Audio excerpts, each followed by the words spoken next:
नमस्कार, सुप्रभात news MP के संध्या समाचार में आपका स्वागत है। खबर को शुरू करने से पहले आप सभी से निवेदन है कि इस वीडियो को लाइक करके चैनल को सब्सक्राइब जरूर करें। तो चलिए शुरू करते हैं आज शाम की मुख्य खबरें। 5वीं और 8वीं के छात्रों के लिए जरूरी खबर, नियमों में बदलाव, चुन सकेंगे भाषा। मध्य प्रदेश माध्यमिक शिक्षा मंडल भोपाल के 5वीं और 6वीं के छात्रों के लिए काम की खबर है। सीएम शिवराज सिंह चौहान की घोषणा के अनुसार इस साल 5वीं और 8वीं की परीक्षा में बोर्ड पैटर्न पर होगी। वहीं स्कूल शिक्षा विभाग द्वारा छात्रों को परीक्षा के लिए भाषा चयन मीडियम का भी अवसर मिलेगा। राज्य शिक्षा केंद्र ने इस संबंध में आदेश जारी कर दिए हैं। विभागों ने 5वीं और 8वीं की 2022-23 परीक्षा के संबंध में जारी निर्देशों के निम्नानुसार आंशिक संशोधन जारी किए हैं। राज्य शिक्षा केंद्र द्वारा इसके लिए सभी कलेक्टरों के नाम आधिकारिक पत्र जारी कर दिया गया है। इस बार प्राइवेट और सरकारी स्कूलों के 5वीं में करीब 15 लाख और 8वीं में 14 लाख छात्र छात्राएं शामिल होंगे।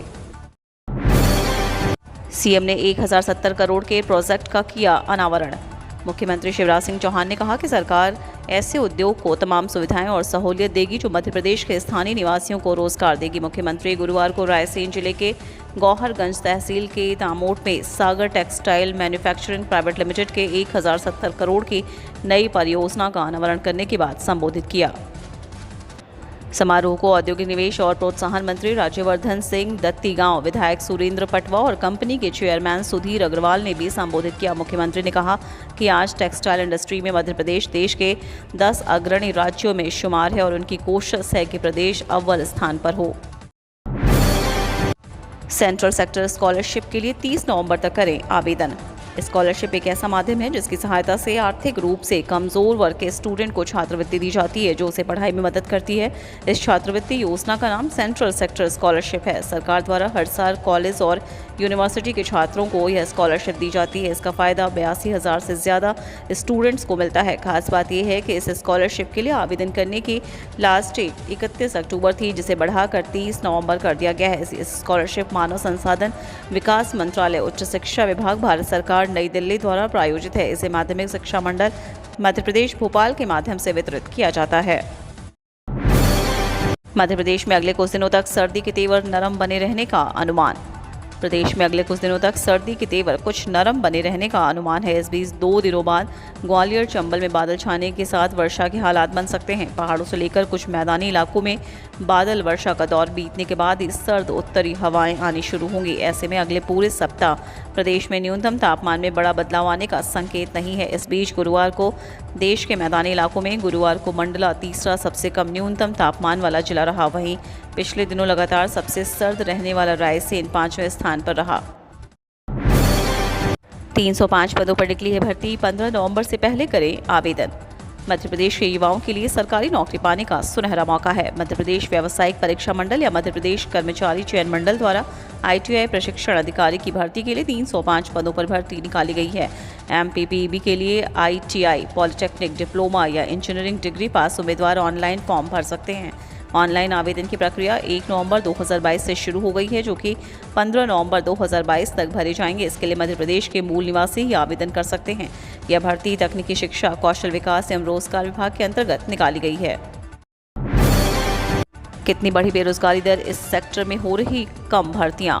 आज महंगाई 7वें आसमान पर है। देश में ना जाने कितने पढ़े लिखे युवा रोजगार की तलाश में हर रोज दर की ठोकरें खाते हैं। युवाओं को रोजगार नहीं मिल रहा है, ये कहना गलत नहीं होगा कि भारत में बेरोजगारी की जड़ें गहरी होती जा रही हैं। Centre for monitoring Indian economy के आंकड़ों से पता चला है कि अक्टूबर 2022 में भारत की बेरोजगारी दर सितंबर में 6.4% से बढ़कर 7.8% हो गई है। राजनाथ सिंह की रैली में लोग मांगने लगे POK, हंसकर बोले रक्षा मंत्री। रक्षा मंत्री राजनाथ सिंह ने कई बार POK को लेकर पाकिस्तान को चिताया है। शौर्य दिवस के मौके पर उन्होंने कहा था कि जब तक गिलगिट बाल्टिस्तान का विकास नहीं पहुंचता, कश्मीर का विकास अधूरा रहेगा। उन्होंने यह भी कहा था कि पाकिस्तान POK के लोगों पर अत्याचार कर रहा है। अब तक जब हिमाचल प्रदेश राजनाथ सिंह रैली करने पहुंचे तो जनसभा में पहुंचे लोग ही POK मांगने लग गए। इस पर हंसते हुए रक्षा मंत्री ने कहा, धैर्य रखिए। रानी कमलापति के बाद भोपाल स्टेशन को भी मिला ईट राइट प्रमाण पत्र। भोपाल रेलवे स्टेशन मध्य प्रदेश का दूसरा ईट राइट स्टेशन बन गया है। इसमें भारतीय खाद्य सुरक्षा मानक प्राधिकरण ने प्रमाणित किया है कि इस स्टेशन को FSSAI द्वारा 4 स्टार रेटिंग दी गई है। यह दर्जा 2 वर्ष के लिए प्रदान किया गया, जो 2 नवंबर 2024 तक मान्य होगा। यहाँ पर यह बता दें कि इसके पहले रानी कमलापति रेलवे स्टेशन को इसका प्रमाण पत्र मिल चुका है। यह उपलब्धि खाद्य सुरक्षा और खाने पीने के सामान में स्वच्छता के पालन, हेल्दी फूड की उपलब्धता, रिटेल सर्विंग पॉइंट और खाद्य सुरक्षा पर जागरूकता फैलाने के लिए हासिल हुई है। इसके साथ ही भोपाल देश का पहला ऐसा शहर बन गया जिसको 2 स्टेशनों को द्वारा ईट राइट श्रेणी में शामिल किया जा चुका है। IAS की बेटियों को दूध पिलाने के बयान पर बवाल, उमा भारती ने कहा बयान मातृशक्ति विरोधी।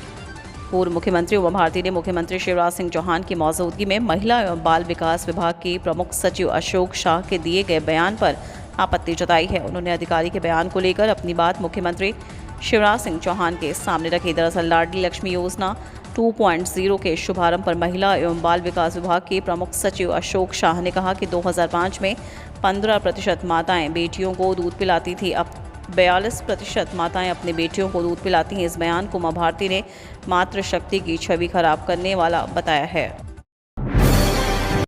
MP में सड़क हादसा, बस कार की जबरदस्त टक्कर, 11 लोगों की मौत। मध्य प्रदेश के बैतूल में बस और कार की टक्कर में 11 लोगों की मौत हो गई। बैतूल के झल्लर पुलिस स्टेशन के पास एक बस कार से टकरा गई। इस भीषण हादसे में 11 लोगों की जान चली गई। बैतूल के SP सीमाला प्रसाद ने बताया कि हादसे में घायल एक व्यक्ति को अस्पताल में भर्ती कराया गया है, जहां उसका इलाज चल रहा है।